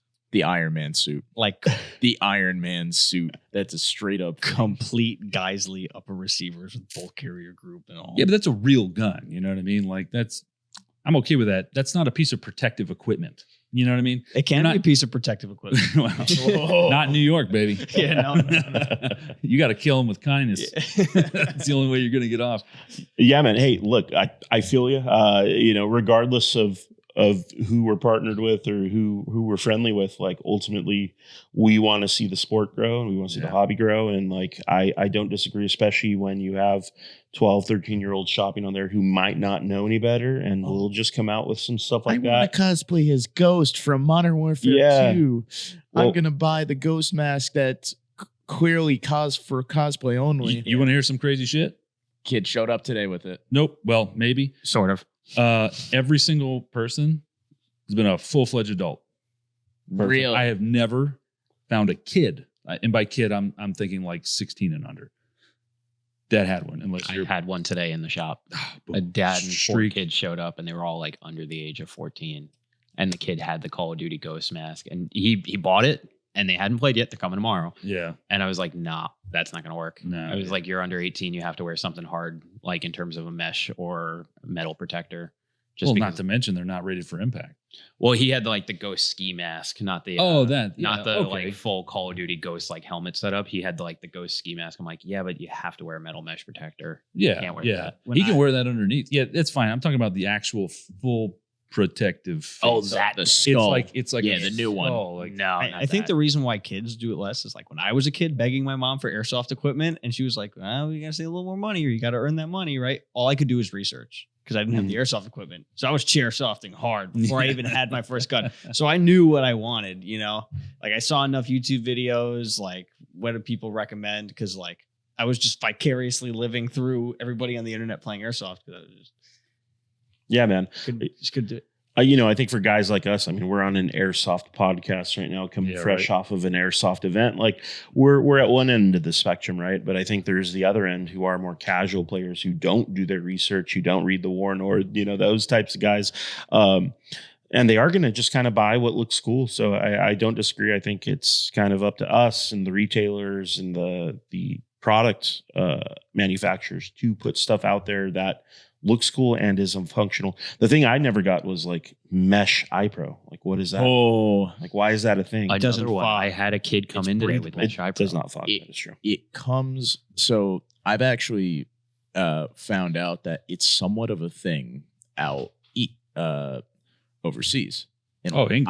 In England and Ireland. Scout the Doggy videos. There's people wearing the ones that kind of look like beekeeper masks or something. I Like, found- you kind of look like a hornet when you wear it. It's like all this. It's like all kinda going on. green and it's got this plastic, really thin nose, but it's Yeah. like this big. Oh, that thing's black like mesh $8 to screen. buy. Yeah, Ugh. I see fa- people wearing those all the time in Scout the Doggy. I videos. found someone making mesh iPro like literally making it out of his house. And I'm like, dude, what are you doing? He's like, oh, it's commonplace here. You're just American. You don't understand. I'm like, I don't understand not wanting to have my eyes get shot out. Their guns shoot under a jewel. What's going to happen to them? Like, Fair enough. Those BBs ain't shattering. I don't know. I've literally seen a Scout the Donkey video where a BB shatters, gets in a kid's eye, and they have to stop the game. And my heart sunk because you see the reaction of the kid, and you're like, that kid's blind. It turns out he wasn't, but a piece got into his eye, and the way he reacted, you're like, that kid's dead. R.I.P. He dropped like a sack of shit, and he started like, fucking with his eyes, and I was like, no way, dude, no way. And plus, in America, we have to use biodegradable stuff, and biodegradable BBs smash and do all sorts of weird shit. I mean, just shoot tracers at night at a tree. Dude, it's awesome. Yeah, and like half the coolness of it is that the BB shatters and it looks like sparks. That shit happens during the day. You just can't see it. I mean, that's why we don't allow mesh iPro. I'm not even sure if there's anything in our insurance actually that says anything against it. I literally had a kid come in today with Mesh iPro. Mhm. Like, There were two of them. There were two of them. Yeah, he came in because he was asking about X-Fogs, and I was trying to show him his options. And he's like, well, I could just wear my other iPro, and that doesn't have fogging issues. I'm like, what's your other iPro? And he pulls it out. I'm like, nope, not going to happen here. Yeah, when he came to registration, we were like, man, sorry, buddy. Like, I get it. It doesn't fog, but it ain't worth it, man. I thought you were saying he wanted X-Fog for his mesh iPro, and I was like, he- whoa, what's no, he he had a doing? pair of the Pyramex. What's he that doing? would He sell, wants to be but he wanted really anti-fog. Yeah, because he was like, I should probably wear these, but like, I also have my other iPro, and that's when he pulled it out. I'm like, nope, absolutely not. Hard pass. You're not wearing that here. Yeah. Now, I also you talked a little bit about e-bike and the stuff that they sell. I think that it depends on the person, because there are also people that come into the sport thinking that they're going to cosplay, thinking that it's very, very transferable. Sure. I've met tons of people who go to cosplay events and try to translate that into Airsoft. And the thing is that when you're wearing a costume that's made for people to look at, not really to work in, there's kind of a little bit of a difference there. Sure. You gotta find a way to kind of blend the line, so to speak. Well, like number one is protecting your eyes. Exactly. Just wear Number good one. stuff. Eyes, boots. Teeth. If If you're over 18, that's on you, brother. yeah, that's true. But I mean, the one still- thing we can't budge on is the eye protection. Yeah. I'll stand by this, dude. You should be spending $200 plus on your iPro. Fair enough. I agree. Yeah. I mean, it's you only get 2 shots. You know what I mean? I got to step my game up. Yeah, Oh yeah. Got to buy some $200 Oakleys now. dude. Well, my M whatever. frames. I have a pair of M frames that I've had since I was 18. I'm 25 now, so 7 years. Sure. And they still work. I mean, the nose Yeah. piece is a little gross, but you can replace those. I got a new set. It's just amazing, comfortable iPro. As awesome Yeah, as the Oakleys are, I still think the ESS gasket for the crossbows is better. If you're not wearing a gasket, Oakleys. Yeah. Man, I got to give a shout out to who's a Valhalla who makes those Yes. X-Fog gaskets. Dude, they're dope. Man, those things are money. I wasn't a big proponent of X-Fog. I thought it was kind of gimmicky, but I never ran it, but I sweat a shitload. So I went to a night op probably like 3 months ago now and tried X-Fog for the first time. My buddy had bought the M-frame gaskets from Valhalla, and he had the crossbows or something like that. So they didn't fit. So he gave them to me. I was like, finally, I'll buy X-Fog and test it out, see how it works. Oh man, flawless. Don't you- Flawless. Haven't fogged since. I have it. Yeah. you have Anytime I do like night vision, I'm running an X-Fog because your night vision is pointless if you fog. Dude. Like you got to look through the first lens.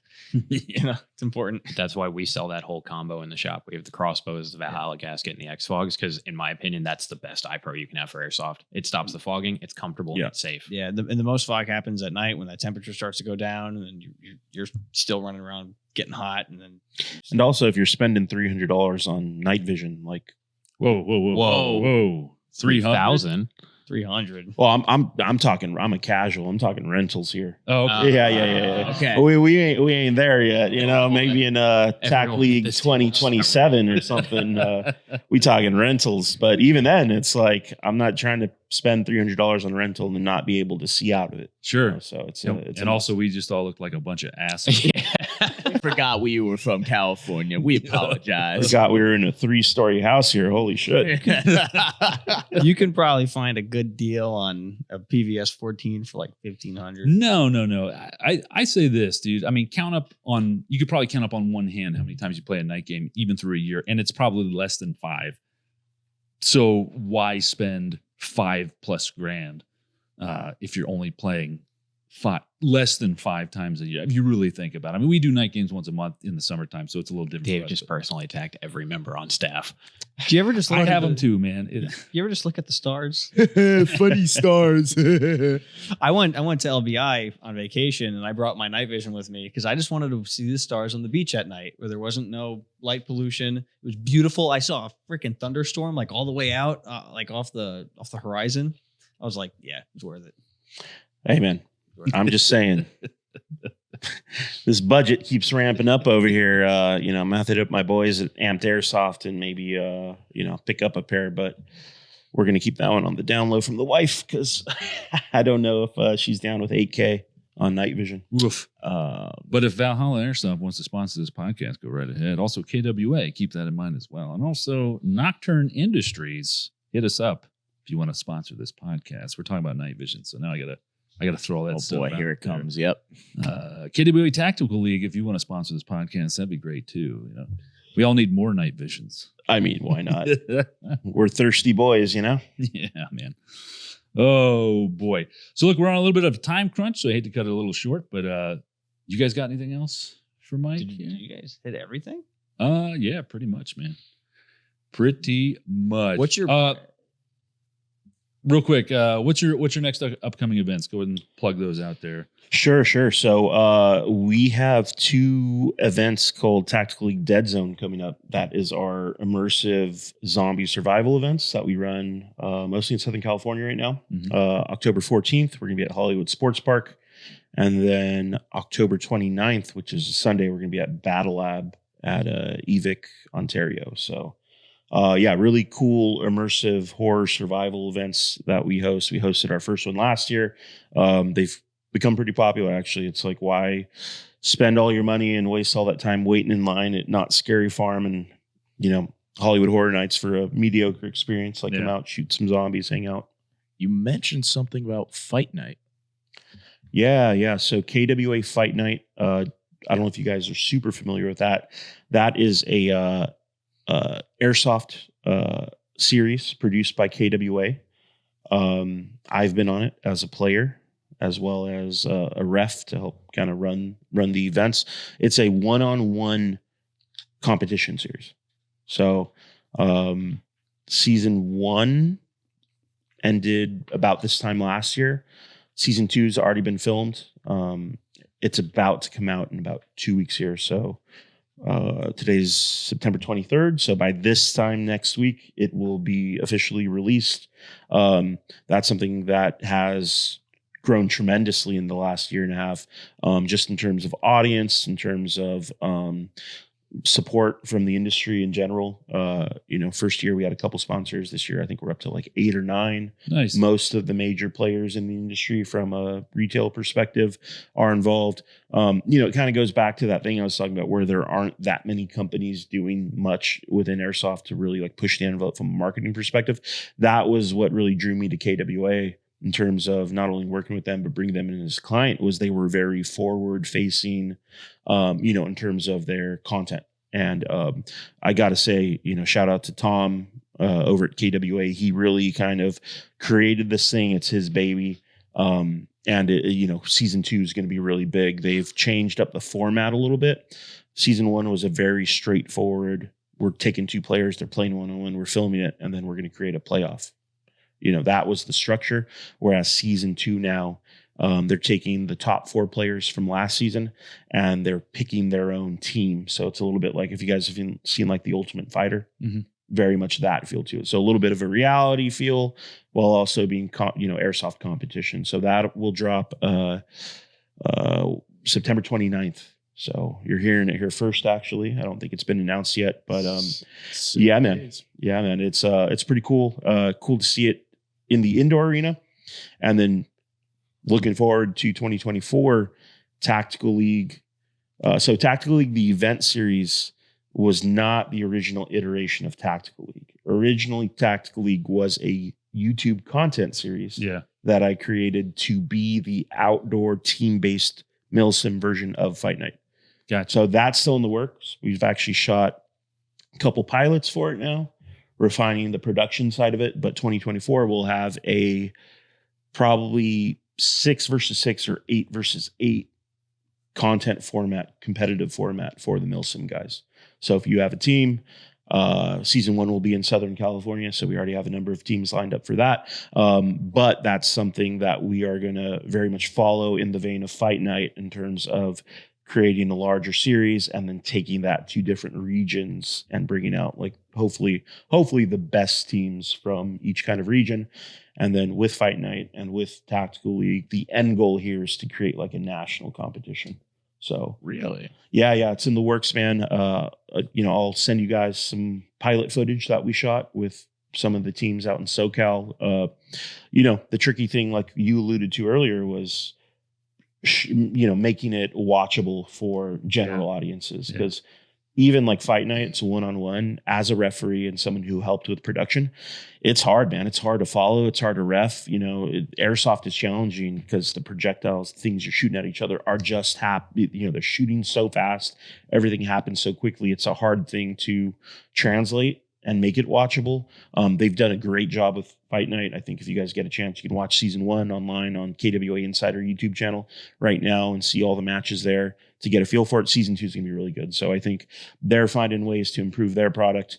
We're in the pre-production side for Tactical League, trying to refine kind of all the different camera angles we need, all the different presentability, I don't even know if that's a word, aspects to it, but really just trying to create a content format that is not only loved by the Airsoft community, but is presentable to a more mainstream audience. There's a whole generation of kids now, starting with like my age group. I'm 34. Call of Duty Modern Warfare came out when I was like 12, 13. There's a whole generation of kids now who have grown up playing video games and also watch video games. So they know what it's supposed to look like. I think now it's on us as airsofters and content creators to adapt our content format to mimic some of those things that are already in the mainstream. Oh, sure. And I think the post-production is where all that magic's going to happen, right? Because, the best you can hope for in like the outdoor scene is like basically every player wears a camera. At the end of the game, they give you the camera. Maybe have some external camera things. But then you have, in your post-production, you have like, it zooms out and then you can see the map and you can kind of see their plan going out, and then it zooms back in, you can see them doing, keeping it kind of engaging like that it'd be a good way to tell the story. That sounds oddly familiar. Yeah, right. To something we're doing. Yeah, right. Yeah. Yeah, man. There's been multiple iterations of it. I think there's a really cool one in Europe. I think it was called like Battle League or something like that. It was run by like I've some seen Russian those dudes. Yeah. Yeah, really, really good production value. Nice HUD. I think, correct me, maybe I'm wrong, but I saw that they had hosted an event out in California like I'm not sure. 3-4 years ago. I saw like 1 or 2 of their videos, but I liked their editing style because they were using a lot of like After Effects templates where you could use a HUD that was active in the video, where like you could see what was going on, and they were making different content that would pop up on screen. It was really cool.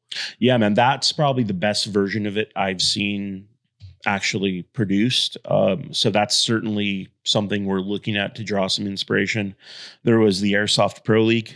I just looked it up. So- I just looked it up because What's it whoa, reminded. what is No. this? What is Airsoft Pro League? Oh, I don't know what the Airsoft Pro League is. No. It was an attempt at something. it was a dark time for What? Airsoft. Jeez. Was it indoor, outdoor? So indoor. pretty much, to make a Oh. long story short, is that they were doing they were going to do a series of Airsoft where they were really going to focus on getting real life people in. So like they were taking in like SWAT teams, going up, putting them up against airsofters, and they were trying to really get that recording, and they were doing something that was pretty interesting, like stuff that people would watch. It's like, see this SWAT team go up against these group of airsofters, see how well they fare.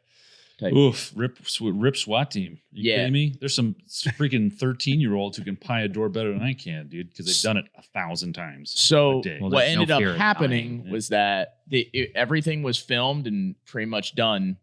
And I had friends who worked on this project, and when the time came for the videos and everything to get released, it didn't happen. People didn't get paid. Oh, And Airsoft Pro League pretty much just underneath the rug. They pulled an airsoft. They pulled an Airsoft Innovations. Yep, that was it. R.I.P. what happened with Airsoft Innovation? So they Oh, fucking boy. they Wait, All right, we're going down can the I just rabbit hole explain here. it in a simple way? So they tried to make this gas shotgun. It was HPA, fired 5 to 10 BBs each round. I did see this, But it was fed by an M4 mag. and they did a pre-sale. Yeah, so they were doing Oh. upfront 100% pay forward pre-order. So like you had to, like me as a dealer, if I wanted to buy 10, I had to pay for all 10 upfront. Yeah.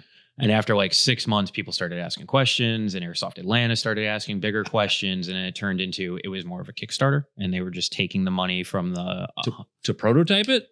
Yep. Oh God. And then all of a sudden, Airsoft Innovations, after Airsoft Atlanta put out a big post saying like they're frauds, they're scams, this is not okay. Like it wasn't marketed as a Kickstarter program; it was marketed as a pre-order, and it, not even close to everyone that pre-ordered them got their money back, and then they just disappeared. Airsoft Innovations, if you want to sponsor Zulu. Keep in mind, these are the same people that made the like stuff like the Bang 22 and like actual Yeah. Airsoft The products Bang that 22? people use for Yo. years. So, man, I don't know how much I want to get into this. So I had a phone call with one of their reps, and they were the most pushy, rude. It was the worst phone call. Like, you couldn't have sold me gold bars the way that you talked to me. Like they could be like, you can have this for free, but because of the way that they talked to me, I was like, no, man, I'm not a child. You don't They talk- were a sinking ship. They needed Yeah. your money. you don't talk to me like that. Like, come on now. Sounds about right for a pyramid scheme. Hey man, I got to say those Tornado 2 grenades that they came out with were Dude, bangers. I mean, they were $125 each, but besides that, they were Those are the pretty old- amazing. Like the old school tornadoes, they were like red and No, so these were gold or like green, like Ranger green. yeah, this was the a second lot more generation. contained. You basically put the pin in, turn the timer, fill it with gas, fill it with BBs. It's like 250 BBs, and it shot like 200 FPS. If you didn't set that timer right, like the first time I used it, I didn't set it correctly. I had a bone bruise on my knuckle for like 6 months, dude, because that thing shot hard. Like if it goes off in the room, like it hurts. So, really good grenades, but after a while, they just get dirty and kind of like start jamming up on you. Then they get kind of sketchy because you don't know if it's going to go off or not. But I wish they were still around, man. I'd buy more of them. I'd ask It's for a shame support. that, you know, one of the companies that did they made products that are still somewhat relevant even today to do something like that. And it's just like, well, we're done now. It's all It done. wasn't even like, oh, we're done. It was they disappeared. Yep. Like Yeah. you still can't, like their website's up, but never get an email back. You'll never get anything from their Instagram page. However, does anyone remember having to do the little pins and disc washers to use the old original Yes. tornado grenades? yeah, to like line them up. Yeah, you had to line them up correctly on the pin and then Yes. screw the base on like upside down to try Yeah. and prime the I grenade. do remember doing that actually. I loved my Bang 22, but their problem is that they use like a hydraulic fluid to slow the pin down, and that's the timer. Yeah. And like when that fluid leaks out, it'll just go off instantly when you pull the pin. Or if it's cold out. Yeah, if it's Just cold, like- the viscosity changes in different temperatures. I saw a video of somebody replacing the fluid, but it was so messy. You had to take like AMSOIL, like really thick stuff, and his hands were just disgusting at the end of it. It's not worth it. I want to make a new head for it because the base, the whole mechanism that makes it go bang, fucking genius. Yeah, come back, Airsoft Innovations. We miss you. And also Or- sponsor the We won't talk about the shotguns. If you come back and fix your Bang 22, I'll forgive you for the They can't come back. Do you know how many people are gonna have their hands out and be like, hey, but how about the shotgun, son? Yeah. It was probably like an $800 shotgun. I don't know. Just guessing. Yeah, it's pretty pricey. Yeah. God, but anyway, back to Airsoft Pro League. Yeah, it was a very, very good idea. It's the fact that they already filmed it. Everything is filmed and it's in a vault somewhere. It's somewhere out there. It's technically lost media if you really want to call it that. And the fact that no one has access to it. I know people that personally that worked on that project. They can't get to it. It's in my crypto wallet. It's so weird. It's like there was just nothing happened where it all got done. but it never got released. So That's fine. They're gonna do it. So there Yeah. we go. I think part of the league. I think part of the problem was, and this isn't to talk shit on anybody who worked on it. Like I know a couple of people who worked on it as well. Shout out to them. You know who you are. I won't call you out by name.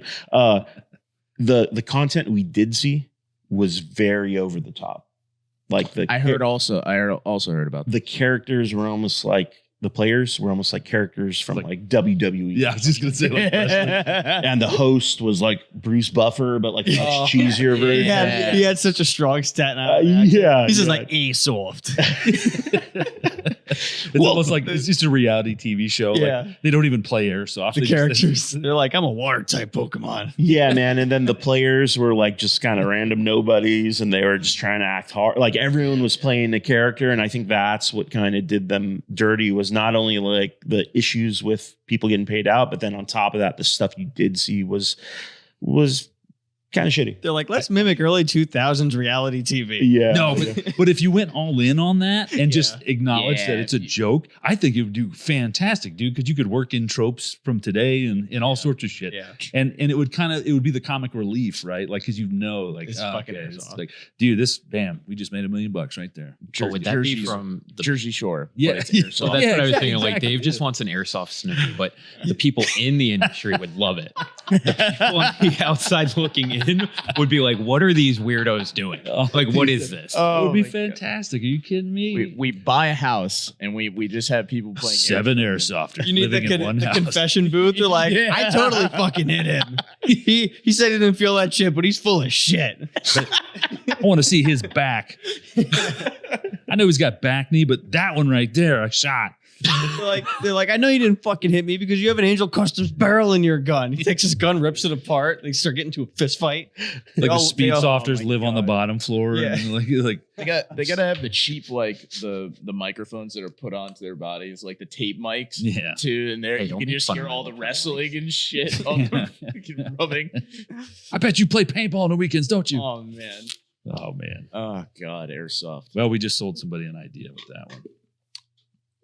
Oh well. We still have time, Dave. We still have time. We're a think tank, you know what I mean? That's It what could we be do. acted, or we can get like actual real degenerates to be like the people on the show. You don't need to get actual degenerates. who We're have a right voice. here, buddy. Yeah. we are right here. We've got 16 staff that could fill those freaking Yeah, like if you did that, like we joked about it a lot, but that would actually be kind of funny.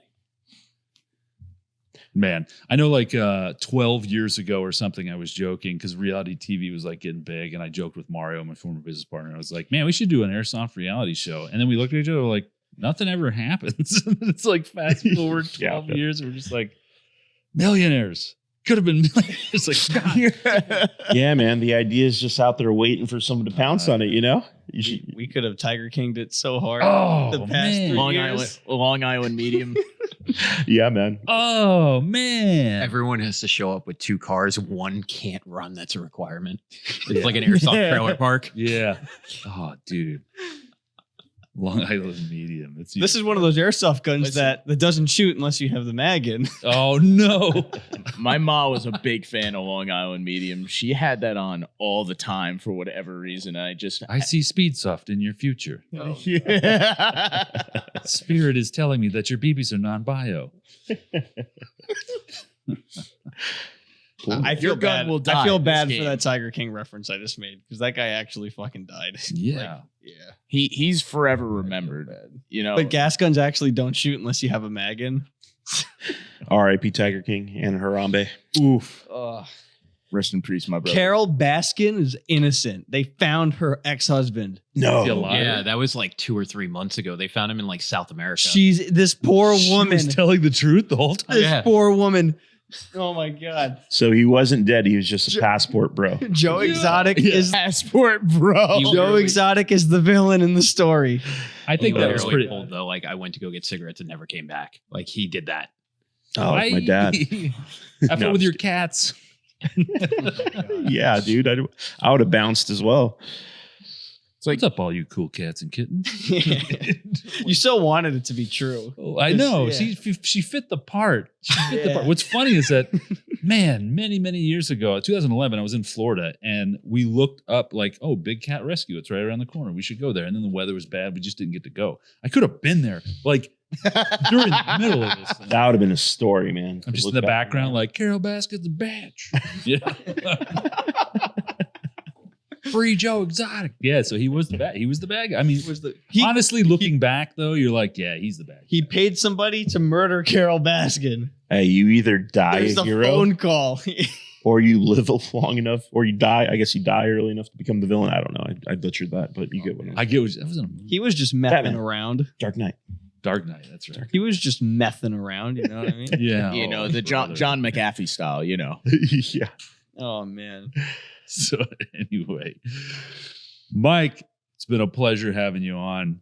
For everybody out there, where can they find KWA Tactical League? Yeah, so if you can find us on the web at www.tacticalleague.com if you want to see what upcoming events we have. We also have links to our media there.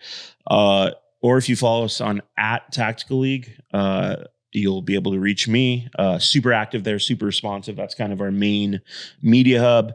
And then @biohazard.airsoft_US. That's very complicated, I know, but that's our Milsim team. You'll get a lot of good Milsim content there, a lot of gameplay stuff. You can kind of keep up with a lot of the West Coast Milsim scene as bare bones as it is right now.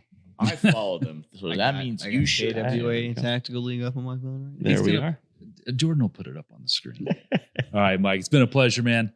And with that, ladies and gentlemen, good night. God bless. We're out.